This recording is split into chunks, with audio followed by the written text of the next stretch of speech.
sa inyo. Yan po ang mga gulayan ni Michelle. Kuha tayo ng pangkain ngayong umaga. Maliit pa.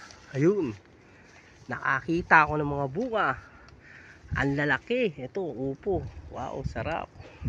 Ito ang upo. Kaya lang maliit pa yan. Yun ang malaki. Ito, lalagyan natin ng, gagawa tayo ng tinolang upo na may manok. Ayan, sarap. Upo, tola.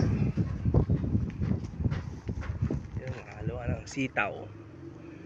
So tayo ng sitaw, pataw.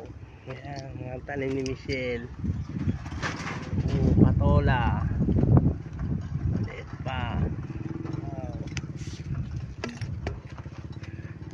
Tanim ni Michelle. Balato. Ito ay ampalaya. Ayan, ampalaya, paborito. Kamatis. Lambuhay ampalaya. Meron maliit pa lang. Ayan.